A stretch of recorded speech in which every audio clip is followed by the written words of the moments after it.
Hello and welcome to The Breakdown. My name is Amaya Fazil. So, the news today, or the big story today, is that Muhoozi Kainerugaba has threatened to resign. All of a sudden, this gentleman is now throwing tantrums. He's saying, "Oh, I'm going to resign from the army if at all you don't give me 20 billion. Now, this is according to a story from Chimp Reports. If anyone knows how Muhoozi operates and how he puts out his information, you will know that Chimp Reports, of course, is a propaganda tool for the state, as well as for Muhoozi as an individual, as well as his Twitter handle, and so many other news agencies. Chimp Reports is the one that actually broke this story, which is really fascinating because other media houses never picked up the story. So, it is upon that when I read through the story, then I saw a few things that I would like to address in this particular episode. So why is Muhoozi threatening to resign? Why is he coming out and saying that all of a sudden that if you do not give me 20 billion to renovate the military quarters and all this kind of stuff, I'm going to throw in the towel and leave this particular post of command of the land forces? Because you all understand very well that Muhoozi Kainerugaba was appointed the command of land forces by Museveni a few months ago. Before that position, he had a position in the SFC, also known as the Special Forces Command. Now, this is really a very interesting phenomenon because the statements that Mr. Muhoozi Kainerugaba is making in the Uganda People's Defense Forces, which is duly recognized as the Ugandan Army, did not make the same statements within the SFC. Why? How come we never saw Muhoozi Kainerugaba making the same statement within the SFC? And we are going to explain why. But first, let us read through this article, just a few lines, and then try to bring you up to speed.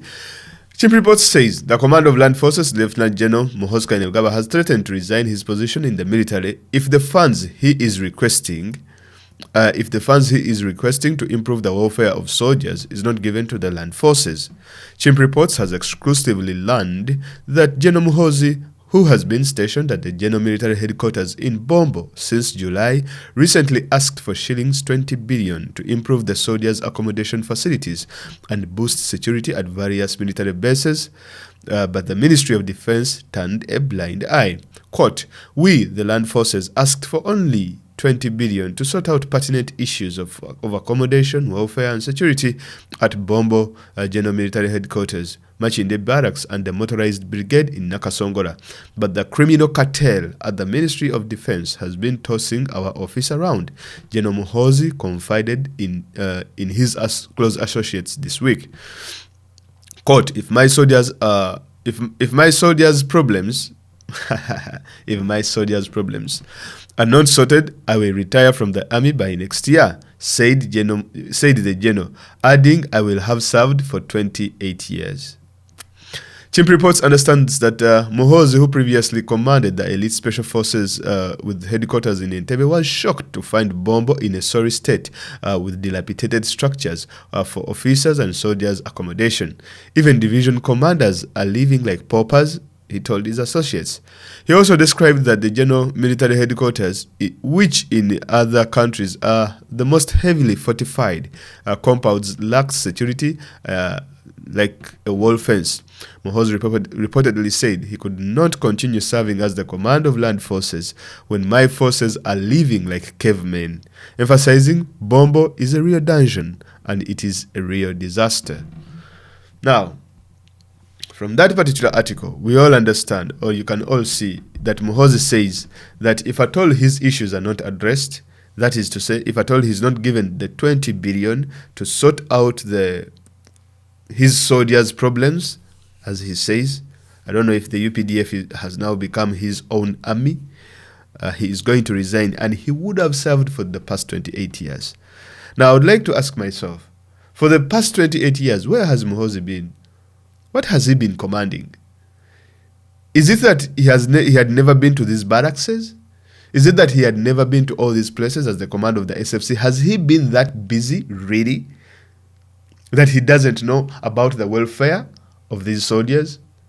Okay, Mr. Muhoozi, we do understand that you want to do these construction projects, you want to build these houses and all this kind of stuff, which is not bad. But most of the soldiers in the military are actually crying for ranks.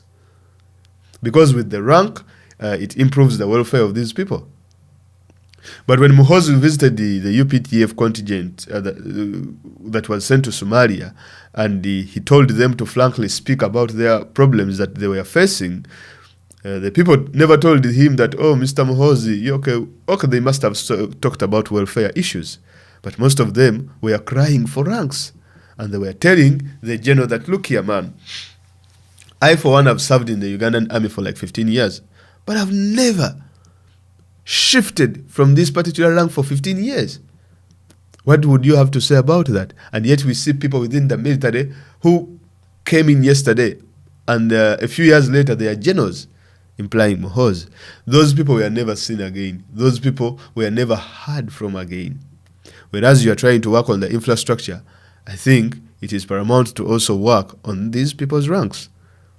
But is that really the reason as to why Muhoozi wants to improve the welfare of these land forces when they already have the SFC, an elite army unit that they own, him and the father, a private army?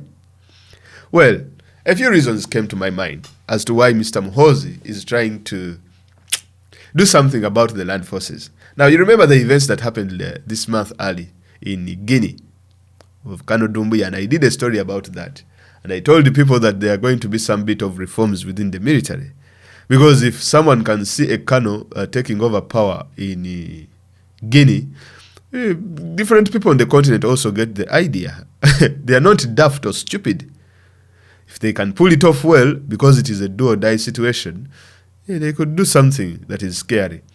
And you see, the problem with coups is this. If one tries the first time and they fail, they will likely do it the second time, the third time, and the fourth time.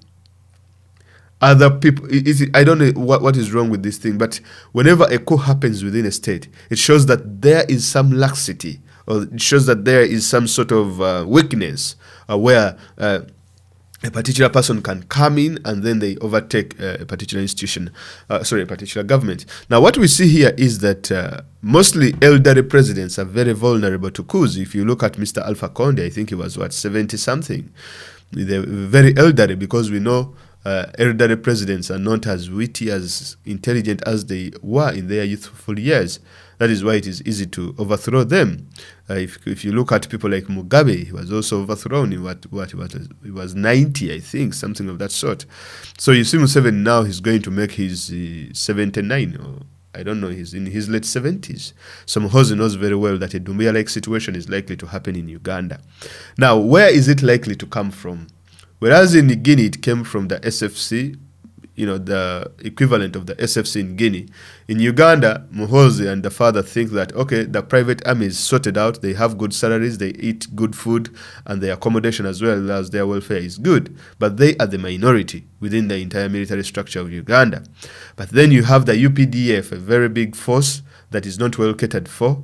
And if these people are not sorted out, we are preparing ground for a coup within the military. Whereas these people within the military might not even be attached to the opposition. They might just take over power because their concerns are not addressed. If you look at countries like Ethiopia, where the Emperor Haile Selassie was overthrown, people just wanted just water and bread, I think, for the barracks. They were not getting good, clean water. So the emperor refused to address those concerns, and they decided to overthrow him. You get it? The same thing happened with Valentin Stresser. He also took over power when he went to address the issues of the military officers. And when he came to address the issues, the president thought that he had come to overthrow him. He just ran out of the state house, and then Stresser just took over power at just 25 years old. So now what Muhoozi is trying to do definitely is to improve the welfare and use it as a chip in order to calm the hearts of the army officers within the military. And this is where I actually do believe that the opposition should hit hard in these spots where these people come out and say, oh, the welfare of these people is bad. And then, this is where People Power and NUP should put in as much energy as possible. You remember very well that Mr. Bobi Wine, His Excellency, while he was still in Parliament, he brought a motion and said that the welfare of the military should be taken over. We should increase their salaries. We should increase their accommodation. And then the military came out through their spokesperson and like, no, for us we are well off. We are doing well. We have nothing. We don't need any of that. You know why?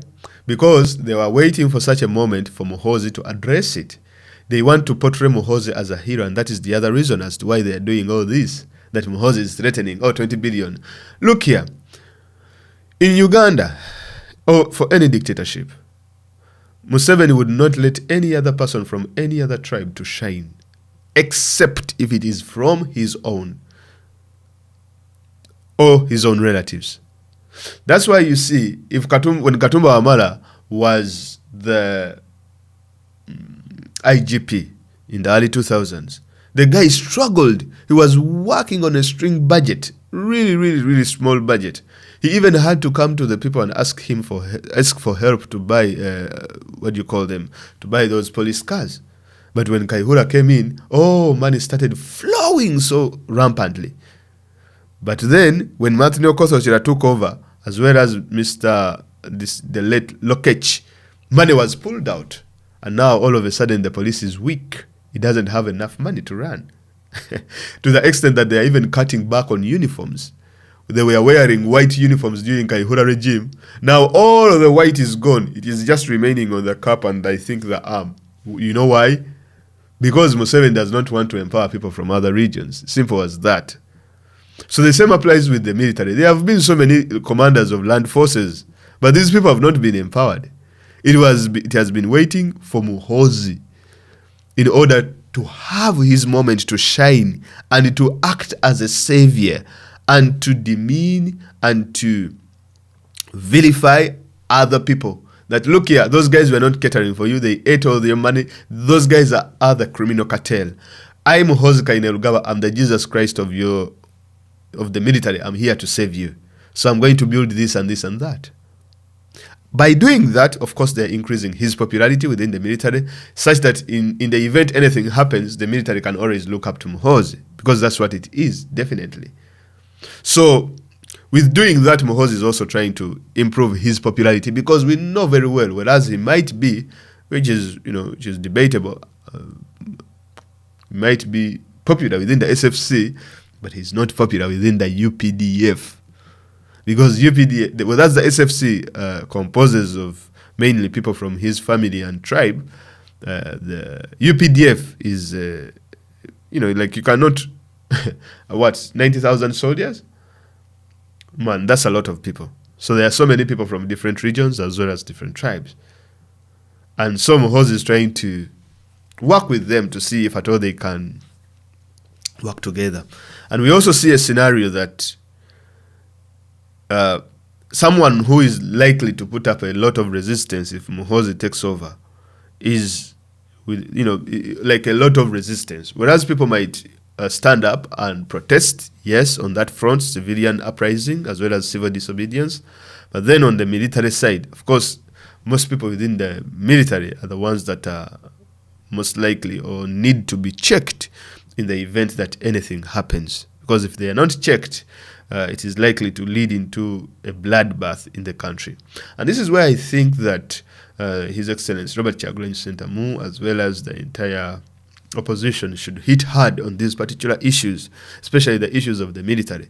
Because I always think that if a Dumbuya-like situation happens, or if a military officer, a certain officer, comes out and takes over power in Uganda, will they really give this power to us and say that, okay, guys, we have taken power from the Museveni crime family. Here is, you guys were the opposition, you have been leading in this sort of front, you take power. No. What they are going to do is, number one, create a transition of 6 months or whatever, of 2 years, like we see in the Sudan, like we saw in Egypt, like we see in Guinea. And then suspend the constitution and everything. And then promise to prepare elections. That's what they are going to do.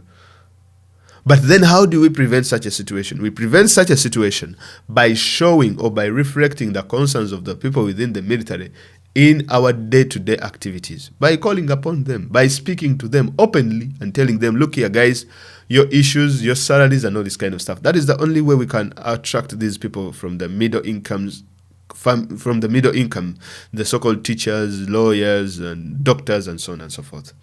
So guys, things are not really good, whereas the option might look like we are not, people might say that, hey, yeah, trying this and this and that. Yes, it might not be good, but Museveni has more battles to fight. He has a battle to fight within his own party. But above all, he has a battle to fight within the military and bring it all together, because from the look of things, things are not really good. But also the utmost or the biggest battle, it is the battle to fight His Excellency Robert Kyagulanyi Ssentamu. So whereas things you might think they are not going good on your side, trust me, in Museveni's camp, it is actually worse. So hang in there, guys. Thank you very much for listening, and I hope you enjoyed this episode. Have a blessed day. Bye-bye.